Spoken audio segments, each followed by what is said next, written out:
Hey guys, happy Wednesday. It's hump day.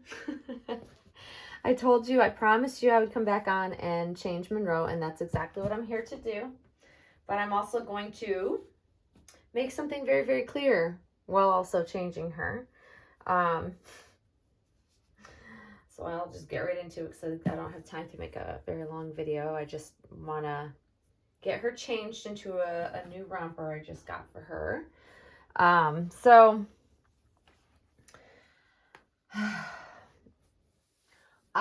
hate to have to come on and be like stern or clarify on such a silly thing, but I have to. So, people are not getting the hint. And by people, I mean publications.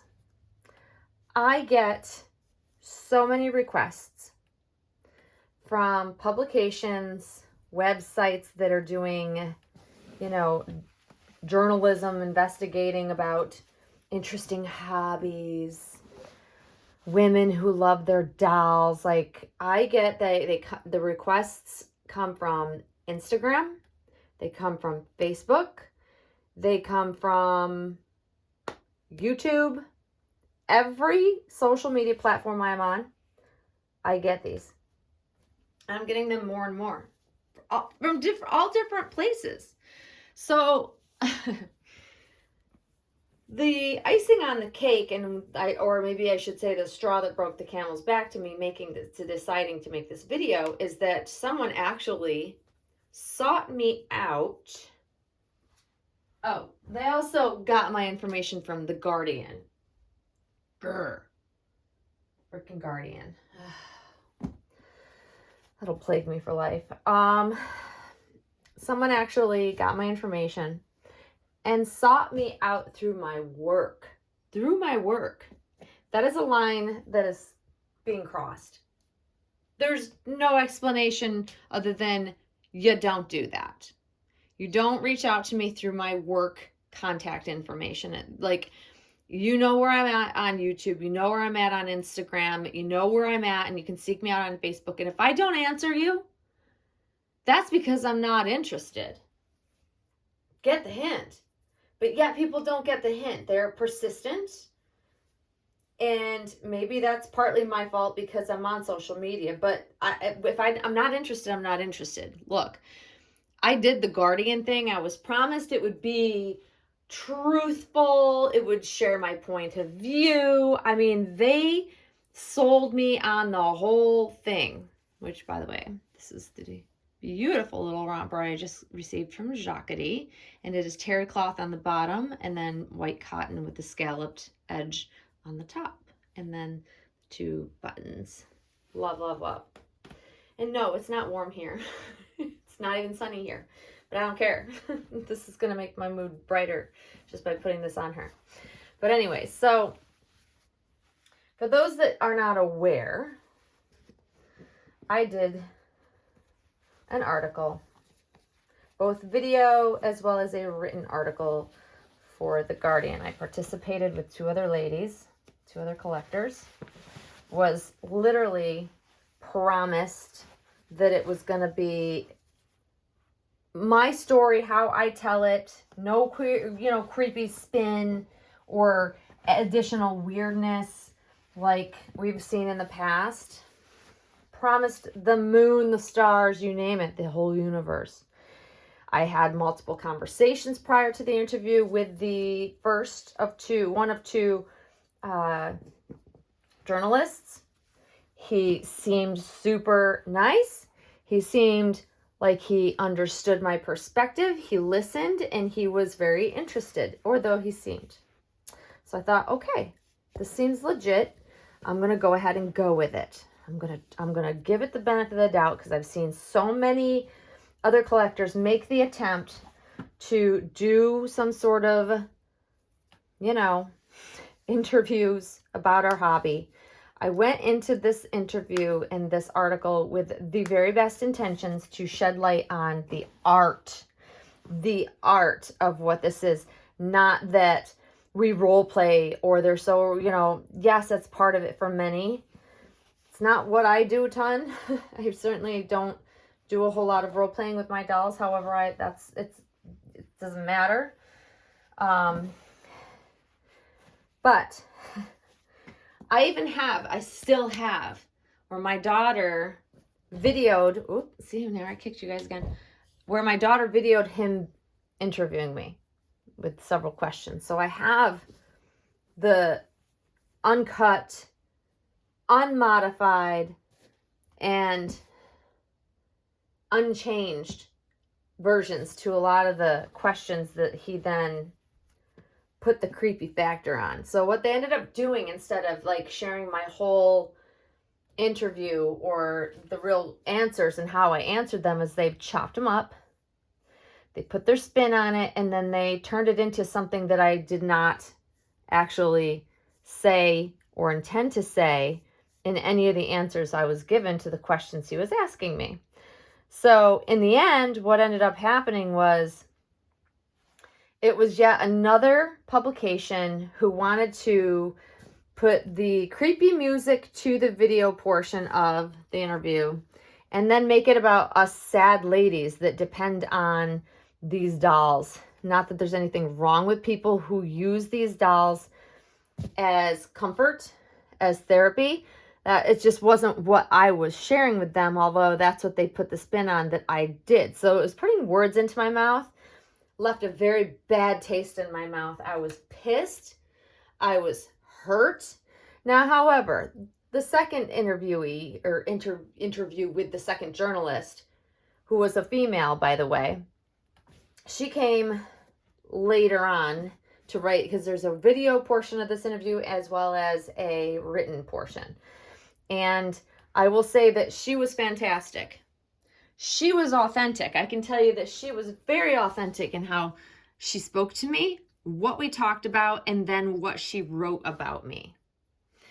And that part of it, which most people don't end up reading because they watch the video instead. Because if there's a video, I'm going to watch the video over the interview as well. The written piece anyways, just because it's quicker, easier, seems less boring. I don't know.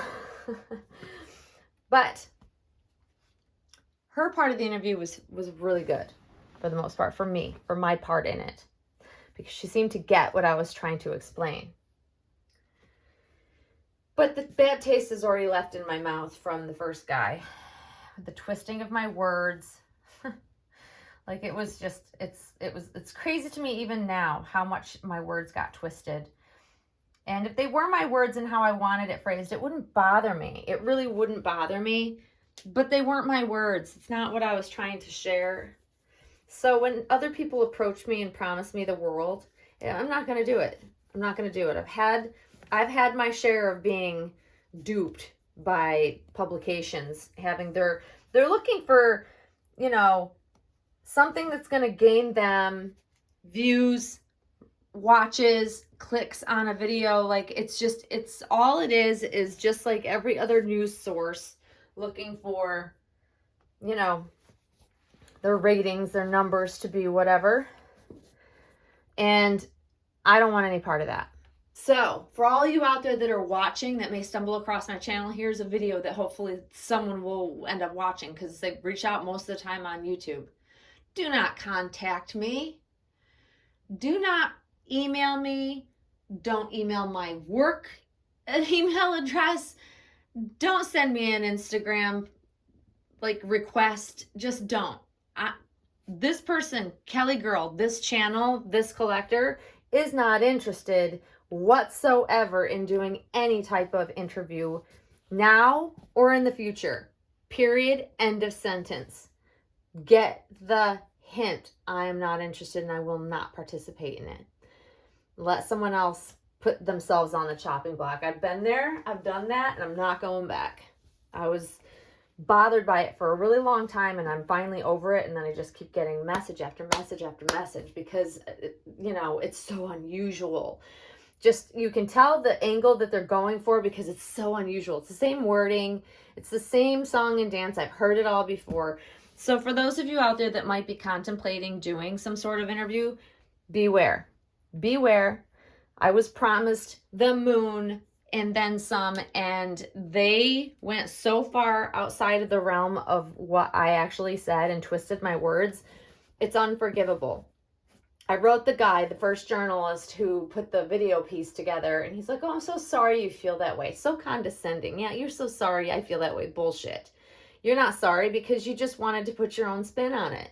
You made it into this creepy dolls are needed for therapy. Like, it's so strange and so, like, I can't function in my life without my doll. Give me a break. Like, please. And it still offends me. I still feel angry about it because he was not authentic. I usually am a fairly good judge of character. And I don't know whether it was his idea or if it was based on the rest of the other two interviewees. And it was not his decision. I'll never know. But it was wrong. It was wrong to take someone's words and twist them. And that is exactly what all these publications do. In the end, there's always some background, underlying something that's going to try to catch the audience. Remember that. Shock and awe sells. Look at our news sources. Like, I could get on a whole soapbox about all of the nonsense, but they're all with the same intentions, and it's for ratings, for views, for clicks, for whatever. So just beware, guys. I had to learn the hard way. And I will say this. About halfway through the interview, the video interview, my prickly meter just went right off the radar. I should have listened to my gut. My daughter even looked at me at the same moment it happened. My daughter, who was watching the whole interview, because she wanted to make sure that I was, there was no creepy factor, no spin put on it. And she even looked at me the moment I felt like, okay, this is going awry. This is not how we intended and what I was promised. She looked at me at the same moment and shook her head like, this is not good. So I should have listened. I should have pushed back. But what they do is when they show up, you sign off your rights to the interview at the beginning of it. They don't wait till the end after the whole thing is said and done and you see where it goes to. You sign off on it before it begins to start the interview and complete it, and you give them your rights. So it didn't matter whether I said the things in the way that I did that they presented it. I signed off on it. So word to the wise, if you choose to do one, wait to sign off on your rights to it till the interview is complete so you know what you're signing off on. And I know that that's legally possible. I've looked into it after the fact. I just didn't realize it at the time I did my interview. Boy, there's so many things I learned and wished I knew at the time, but man, oh man, hard lesson to learn. But now I understand, and I hope nobody goes through that. I could get on my soapbox about this and continue on and on and on, but I will spare you all. Look at Monroe in her cute little Jacquetie romper. I think it's so cute, and I just put a pair of Pretty Original knee-high socks and just kind of slouched them because I like that look. And I think she looks really cute. And then we'll go back into my office. I will continue on with my day, but now I got this off my chest. Y'all, don't fall for it. They're looking for collectors that they can exploit. They really are. And maybe one out there might be legit and truly do our hobby justice, but I have yet to see that done. I have yet to see that done. And I have seen a good handful of collectors make that solid attempt to put it out there and show our hobby in the best light possible, and how not weird, not strange, how beautiful it is and what a beautiful art it is, and just all gets twisted. It never comes out. The final version is never what you intend it to be. So beware. Don't fall for it.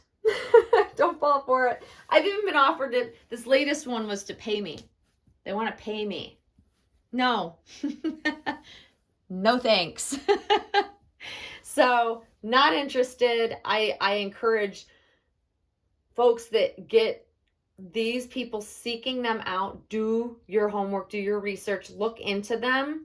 But I will tell you, yet to see one that's ever been legitimately showing our hobby in a good light.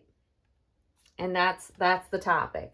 That's the topic. Kill two birds with one stone, so I could change this gorgeous girl I love her. I also, oh, well, 15 minutes in, but I also want to say, I should have said this at the beginning of the video. Probably people won't hear it, so I'll have to say it again in another video. Thank you for all the lovely, amazing, sweet comments on Monroe's adoption story. It's just, I'm glad that others find it heartwarming and sweet, and you know, I appreciate all the really lovely comments, so thank you. So I'm gonna wrap it up there. I have to hop back to work into the other room, that is. There's Monroe for the day. You will definitely see us all very, very soon, guys, and thanks for watching. Bye-bye.